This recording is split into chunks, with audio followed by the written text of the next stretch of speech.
Hey, what's up? Lightbolt Joe here. Today we're going to discuss the 2023 film See You on Venus. So this is hour 35 minutes long.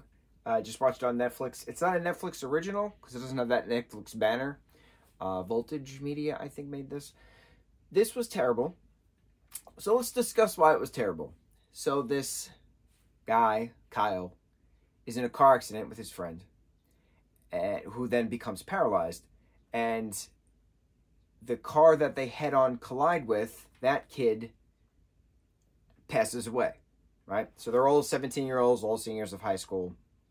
And then something happened, and Kyle can't remember how the accident happened, right? Why he's driving his friend's car in the first place, like, stuff. So he's blaming himself, obviously, for the death of that classmate of theirs and the paralyzation of his friend, Josh. And so he's just depressed, been depressed for 3 months, doesn't want to do anything with soccer, doesn't want to do anything with his scholarship for college, nothing. Goes to a cliff, about to jump, right?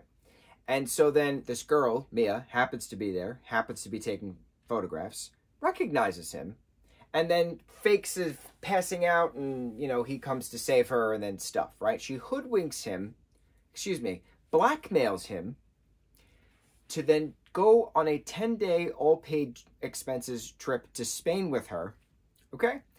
Or she will tell his parents that he just tried to unalive himself by jumping off a cliff.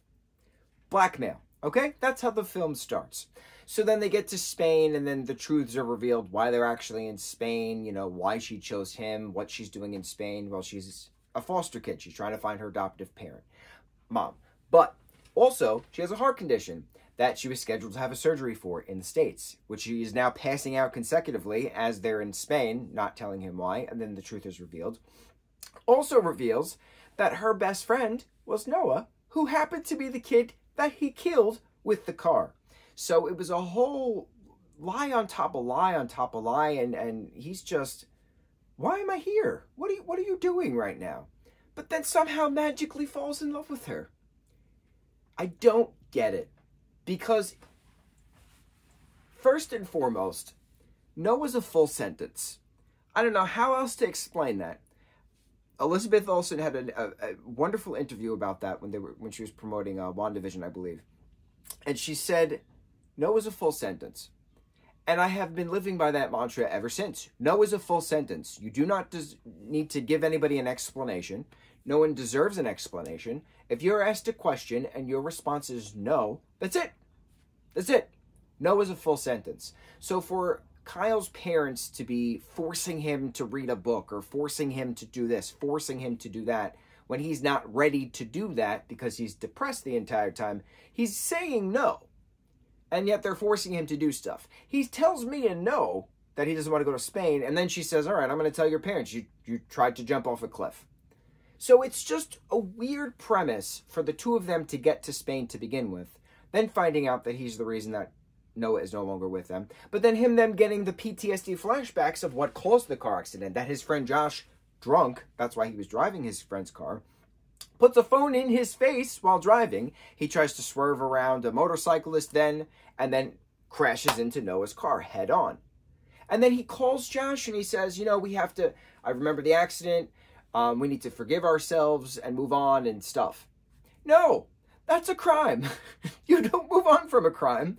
And how Josh then, the paraplegic, is allowed to withhold evidence in regards to an investigation, obviously, how this other 17-year-old who was just minding his own business, driving home from wherever he was going, probably he was hanging out with Mia at some point, he's no longer there. And his parents want to speak to Kyle, but Kyle refuses to speak to them.